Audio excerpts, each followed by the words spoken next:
Hi, my name's Jonathan Canty and I'm here with British Riding Clubs, and I'm here as a national style jumping judge. And what we're hopefully going to do today is show you the changes and the development that is happening within the style jumping. Hopefully we'll show you a couple of rounds and we'll try and look at common problems and common faults and the areas that we can work on. And hopefully some of the feedback that you may hopefully be getting constructively from the judges. So the style jumping course has slightly changed. We used to jump an element of just 7 fences. We can now jump fences from 8 to 12 elements. The fences are usually fairly straightforward in the sense that they should be inviting. We're allowed 1 double in it. The double element would always be built with the parallel going in or the oxer going in. And we often will have a skinny in there or a narrow fence. Again, we use that to look at the accuracy of the riding and just to help make the question a little bit more difficult for the riders. We'll see fences on curved lines. Again, it's all relevant to the assessment of the rider. So the style jumping scoring system again has had a slight tweak and a change. We used to look at giving marks individually for each jumping element. Now we very much look at the whole assessment of the course. The first thing we're looking for always the rider should come in and salute the judge and then move off and ride a figure of 8. Within the figure of 8 we're looking that the rider awfully shows a change of rein and that the rider has the ability to ride a speed and distance of 325 meters per minute. Once the initial assessment is then done, the belly's rung, the rider will start. We can then watch the whole course and we can make judgments and assessments as we go. And we come to our final critique at the end. And the final critique really comes under, first and foremost, that initial assessment. Secondly, looking at the feel and the equestrian skills that the rider is able to adjust, the balance, the rhythm, ride the correct lines. We're then also looking at the positioning.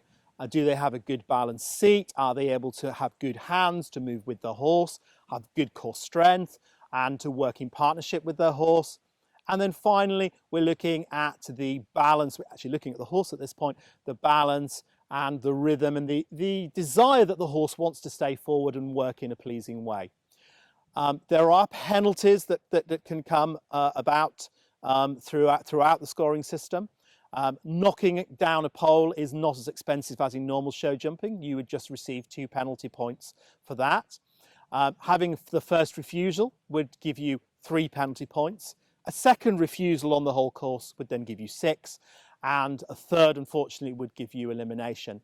Timing is also of the essence. We're looking, as I've already said, at the rider doing 325 meters per minute. Any time over that period of that measured distance would incur 1 penalty to 1 whole second or even part of a second. So as you can see, the essence of the correct speed is highly important. So we're now going to show you 2 training rounds. So in the first round here we will hopefully look and identify some of the common faults often seen. So obviously at the beginning we're looking at the halt, the salute to the judge.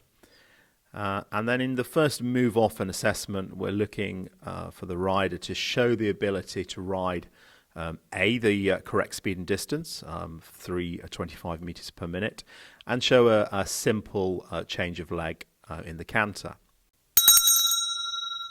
So the sound of the bell indicates for the rider to start. So we're looking at the rider riding a clear rhythm, nice rhythm to the first fence, but of course they need to travel at the correct speed and distance.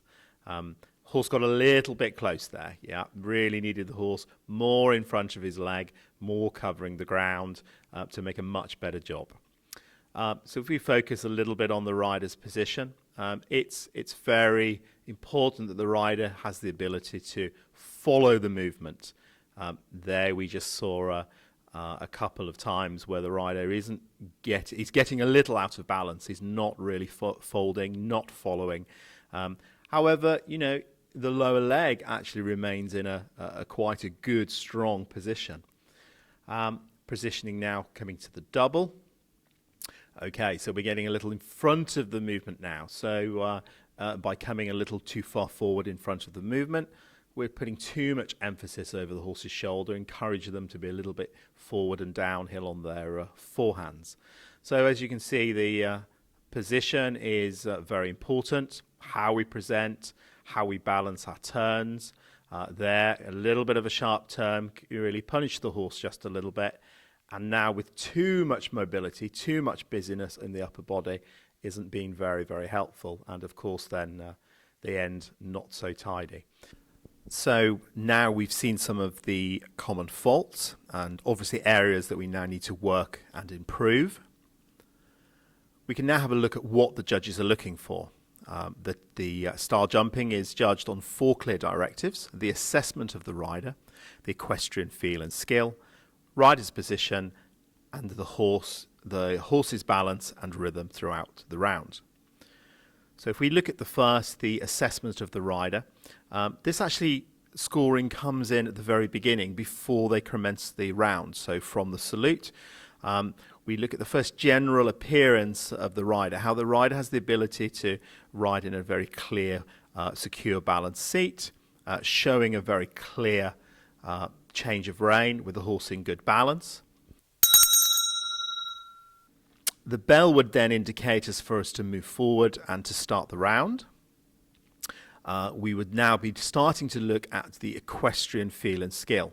So really looking at the rider's ability, how he presents the horse around the arena, how he makes the turns, how he influences the rhythm, how he has the ability to keep the horse calm and focused on his side, and also keeping the horse quite confident. The position comes next into the criteria. Very clearly the rider has the ability to stay in balance and to follow the movement of the horse. We can see here there's some very nice harmony going on here between this horse and rider. The rider is able to follow the movement. He clearly has a developed and a secure lower leg, and the horse is jumping with ease. And finally, we look at the horse's balance and the rhythm.